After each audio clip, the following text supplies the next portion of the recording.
अस्सलाम वालेकुम। This is the next video of psychology.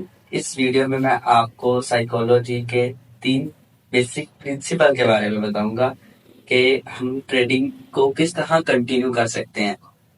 पहला क्या होगा हमारा कि ये ट्रेडिंग आप प्रॉफिट, हमने ये तो सुना है कि यार लॉस के बाद हमें साइकोलॉजी किस तरह डेवलप करनी है, लेकिन हमने बहुत कम ये सुना होगा कि प्रॉफिट करने के बाद भी साइकोलॉजी डेवलप की जाती है। क्योंकि हम में से अक्सर ट्रेडर्स ऐसे होते हैं जो कि 20-25 दिन प्रॉफिट करते हैं, लेकिन उसके बावजूद मंथ के एंड पे लॉस में आ जाते हैं। वो क्यों? क्योंकि उनकी प्रॉफिट के बाद साइकोलॉजी डिस्टर्ब होती है। सपोज करें कि आपने 20, 22 या 25 दिन बहुत अच्छी तरह ट्रेड्स की हैं, लेकिन 27वें, 28वें या 30वें दिन आपने सारा का सारा कैपिटल लॉस कर लिया। वो क्यों? क्योंकि प्रॉफिट बनाते बनाते आपकी साइकोलॉजी इतनी अच्छी होगी कि आप अपने आप को एक महान ट्रेडर समझने लगे।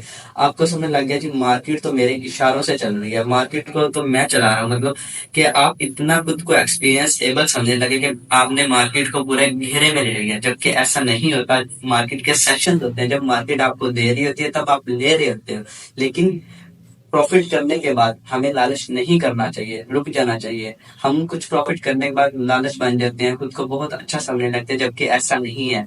तो प्रॉफिट करने के बाद हमें अपनी ये साइकोलॉजी बिल्ड करनी चाहिए कि मार्केट का जो प्रॉपर स्ट्रक्चर बना हो, जब हमारे रूल्स के बिल्कुल साथ साथ चार्ट चल रहा हो, तब हमें ट्रेड लेनी चाहिए। ना कि अब हमें हमारा कैपिटल ज्यादा हो गया है, ना कि अब हमें बहुत ज्यादा अच्छा प्रॉफिट हो रहा है, घुसते जाए घुसते जाए घुसते जाए, तो एक टाइम फिर ऐसा ही आएगा। आप तब ही स्टॉप करेंगे जब आपका सारा का सारा कैपिटल लॉस हो जाएगा। इसलिए सबसे पहले आपको लॉस के बाद तो साइकोलॉजी सीखनी चाहिए, लेकिन प्रॉफिट के बाद आपको सब्र करना चाहिए। अगर मैं सिर्फ अपनी बात करूं तो 5-7 दिन जब अच्छा खासा प्रॉफिट हो जाए ना, तो फिर 8वें 9वें दिन हमारे माइंड में होता है, यार आज क्यों दिन वेस्ट जा रहा है, आज में क्यों पैसा नहीं आया, आज हमें पैसा आना चाहिए। जब ये माइंडसेट के साथ हम दोबारा मार्केट में जाते हैं ना, तो मार्केट अपना पैसा वापस ले लेती है। इसलिए हमें ऐसा नहीं करना चाहिए। सबसे पहले हमें माइंड में बात रखनी चाहिए कि मार्केट अगर प्रॉपर स्ट्रक्चर दे रही है तो हमें मार्केट से पैसा लेना चाहिए, नहीं दे रही तो रुक जाना चाहिए, सब्र करना बेहतर है। No trade is equal to profit, because क्योंकि अगर आपने एक दिन ट्रेड नहीं की तो इसका मतलब ये नहीं कि आपने लॉस किया, इसका मतलब ये है कि आप फिर भी प्रॉफिट में हैं, क्योंकि जिन लोगों ने मार्केट को पैसा दिया होगा आप उनमें शुमार नहीं हुए। तो इसलिए आपको रुक के आराम से सब्र से ट्रेड करनी चाहिए। सेकंड रूल क्या है? सेकंड प्रिंसिपल ये है कि यार trading with a low capital, always हमें लो कैपिटल से स्टार्ट करना चाहिए। जैसे सबसे पहले हम तो करते हैं demo trading start. Demo trading में कितना बैलेंस होता है? 10,000 होता है, 20,000 होता है। इतना ज्यादा बैलेंस के साथ जब हम ट्रेड करते हैं, हम लार्ज लॉट साइज यूज कर रहे होते हैं, हम ट्रेड की होल्डिंग सीख रहे होते हैं, लेकिन हमने क्या करना होता है, हमने 50, 100, 150, 200 इतना बैलेंस अपना डिपॉजिट करना होता है। तो हमें नुकसान क्या होता है हाई प्रॉफिट के साथ ट्रेडिंग करने पर, लो के साथ?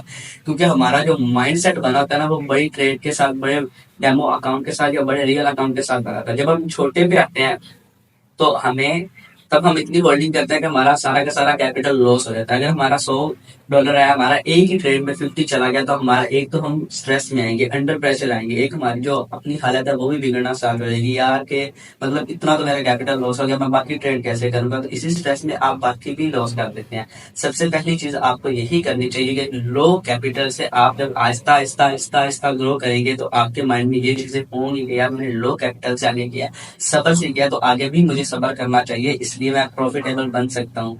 हाई जो होता है कैपिटल, हाई इक्विटी जो होती है, आप उसके साथ कभी भी एक अच्छे ट्रेडर नहीं बनते। क्योंकि वहां पे अगर आप होल्डिंग भी करते हैं तो मार्केट का ये होता है कि मार्केट आप पुल बैक की जगह पे आ जाती है, रीटेस्टिंग पे आ जाती है, मार्केट वापस आ जाती है। अगर आप अपने आप को एक अच्छा प्रोफेशनल एक्सपीरियंसेबल ट्रेडर साबित करना चाहते हैं या बनना चाहते हैं, तो आपको लो कैपिटल से ट्रेड करना बहुत जरूरी है। चाहे आपके पास हाई कैपिटल है तो ऐसा करें कि आप 2 से 3 अकाउंट डिवाइड कर लें, एक बड़ा रख लें, एक छोटा रख लें। जब आप इन चीजों को डिवाइड करेंगे तो आहिस्ता आहिस्ता आपको खुद ही अंदाजा होगा कि जो लो कैपिटल है वो आपको सब्र सिखाएगा, जो लो कैपिटल है उस चीज से आप बेहतरी की तरफ जाएंगे। क्योंकि लार्ज कैपिटल पे हम इतना ज्यादा प्रॉफिट इसलिए उसमें प्रॉफिट करते हैं, लेकिन सीखते इसलिए नहीं क्योंकि हमें पता होता है यार कितना तो लॉस हो जाएगा, कैपिटल है हम दोबारा रिकवर करने के लिए। लेकिन छोटे पे आप बार बार ट्रेड को देखते हैं, बार बार चार्ट को देखते हैं, आपके एनालिसिस सारे उस साइड पे रहते हैं। तो आप ये चीजें बहुत ज्यादा जरूरी है। थर्ड प्रिंसिपल ये है कि रूल्स पे इम्प्लीमेंट करना बेहद जरूरी होता है। हमने जितने भी ट्रेडिंग के रूल्स बनाए होते हैं कि आज हमने इतनी ट्रेड लेनी है, आज हमने इतना लॉस करना है, आज हमने इतना प्रॉफिट करना है, आज हमने ये करना है, अगर आप इन चीजों पे आहिस्ता आहिस्ता रहेंगे तो आप एक अच्छे और एक्सपीरियंस ट्रेडर बनेंगे। लाइक आज मैं इतनी ट्रेड ले रही है, अगर ये मेरी ट्रेड लॉस में गई तो मैं इसकी रीजन देखूंगा, मैंने इतना लॉस कर लिया, अब मैं इसको लिखता हूँ, ये करता हूँ, वो करता हूँ, मैं अपनी मेंटल हेल्थ पे भी दूंगा, मैं अपनी फिजिकल हेल्थ पे भी दूंगा। इन सारी चीजों को जब आप लिख के ट्रेड पे इम्प्लीमेंट करेंगे तो आप जरूर इंशाल्लाह कामयाब होंगे। और आप अगर इन सारी तीनों चीजों को इम्प्लीमेंट करेंगे एक ट्रेडिंग में तो इंशाल्लाह आप एक अच्छे एक्सपीरियंस ट्रेडर बनेंगे। मिलते हैं अगली वीडियो में। अल्लाह हाफिज।